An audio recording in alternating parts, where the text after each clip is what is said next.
студиото со вас, Маријан Ников. Добро утро, вести во 8. Пожарите продолжуваат да прават проблеми. Топлото време, долгиот сушен период се дополнителна закана.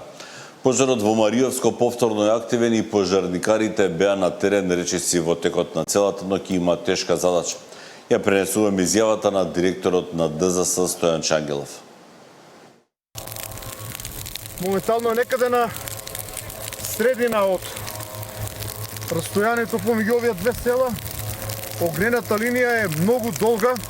Овде на лице место се обидуваме да го прекинеме овој крак и тоа засега успешно оди со помош на дувалки и на пратњачи. Помага и локалното население, но воедно и овде доброволниот тим на Дирекцијата за заштита и спасување од Виница. Целта е да спасиме колку можеме повеќе вегетација. Тешко дека овој пожар ќе биде изгаснат бргу. Утре, наутро ќе продолжиме со ер-тракторите и со полицискиот хеликоптер. Овде на лице место се наоѓаат и 3 пинцгауери на дирекцијата. Тимот доброволци од Кочани и од Битола. Значи имаме 30 доброволци преку тимовите на дирекцијата, огнените тимови. 3 пинцгауери и пожарникарите од Прилеп. Сите заедно се обидуваме барем да го намалиме, да го поставиме каква таква контрола. Шестука битка со огнот во непосредна близина на селото Крушевица, но успеавме да го сопраме од патот, да го повлечеме скоро долу огнот. Едниот пинц остана без вода, отиде по вода. Да не беа пинцгауерите, ова ќе беше страшна ситуација. Благодарение на храбрите возачи, бивши специјалци. Многу чат, тешко е за дишање и многу ризик. Но мораме, бидејќи селото е во прашање. Ситуација е лоша, но ќе ја ставиме под контрола. Верувам за 2-3 часа, мислам дека треба да го за овој крак, но знаеш дека целата линија е вредна. критичите. Селата ќе бидат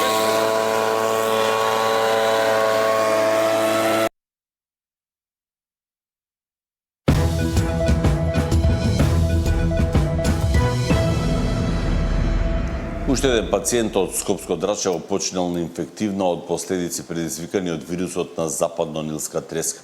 Тоа е четвртата жртва од почетокот на епидемијата, а во моментот во болница има 20 пациенти, меѓу кои лица под 25 години. Надлежните најавуваат дека пикот на епидемијата ќе го има кон крајот на овој и во текот на наредниот месец. Почина уште еден од пациентите кои беа во тешка состојба на инфективна поради компликации од западно-нилска треска. Четвртиот смртен случај од почетокот на епидемијата е на 76 годишна возраст од Драчево, кај кого и лабораториски бил потврден вирусот. Пациентот се лекуваше 27 дена на клиниката, но поради дополнителните придружни сериозни заболувања и тешката форма на невроинвазивна форма на воспаление на мозокот и мозочните обвивки, во доцните попладневни часови настапи летален исход. Во моментот на инфективната клиника хоспитализирани се 20 пациенти. 18 се со потврдена вирусна инфекција, а за двајца, меѓу кои 24 годишник од Центар, кој вчера бил задржан на болничко лекување, се чекаат резултатите од лабораториските анализи. Денеска инфекцијата била потврдена и кај 25 годишна девојка. Сите заболени се од Скопје. 5 повозрастни лица се уште се на интензивна нега и на апарати за дишење, соопшти директорот на инфективна и додаде дека 15 пациенти биле излекувани. Сите овие случаи кои се хоспитализирани на клиниката за инфективни болести се невроинвазивна форма.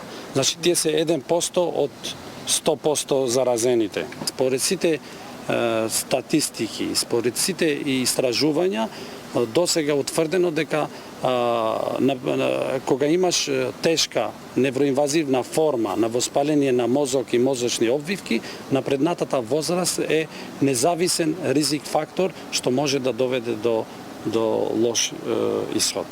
Од опозицијската СДСМ обвинуваат дека општините не спроведуваат редовно прскање против комарци, а надлежните институции немале капацитет да се справат со епидемијата. СДСМ бара итна и системска реакција, следење на популацијата на комарци на територија на град Скопје, лабораториско тестирање на примероци за присуство на вирусот, масовна дезинсекција и уништување на жариштата, канали, бари и водни површини. Скопскиот градоначалник преку Facebook статус информираше дека вечерва повторно ќе се прска против комарци и наведе дека досега биле направени 12 дезинсекции на територии кои се под надлежност на градот, а согласно годишниот план до крајот на сезоната ќе биле спроведени 20 прскања. Дали сите општини ја исполниле законската обврска за дезинсекции, треба да кажат од Државниот санитарен и здравствен инспекторат деновиве, кога ќе завршат со вонредните контроли. Александар Динев, Сител телевизија. Најмногу случаи на западнонилска треска се регистрирани во регионот на Скопско поле. На ова во тема на денот се осврна и министерот за здравство Сашо Клековски. Оно што е типично е дека е Скопско поле зафатено.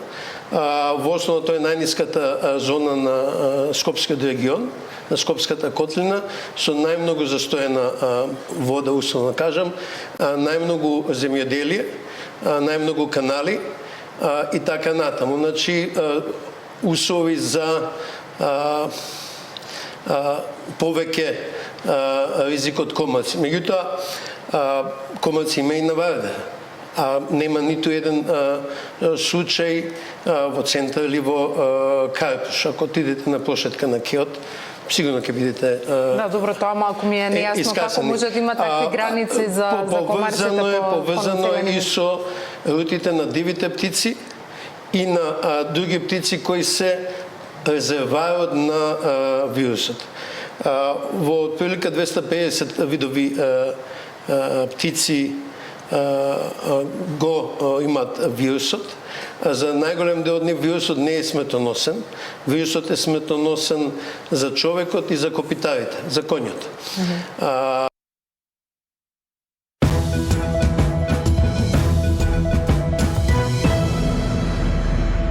Македонската дипломатија по 7 години повторно ќе ги собере амбасадорите на едно место. В четврток и петок во Скопје ќе се одржи амбасадорски совет со фокус на европската агенда, безбедноста и економската дипломатија. Шефот на дипломатијата порача дека разговорите за надминување на проблемот со Бугарија и деблокадата на интеграциите ќе се водат во рамки на познатите позиции на владата.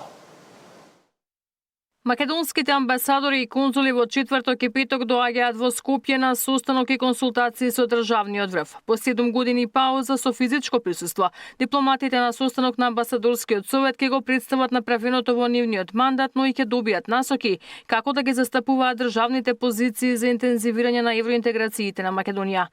Посебен акцент на годинашниот совет ќе биде ставен на економската дипломатија.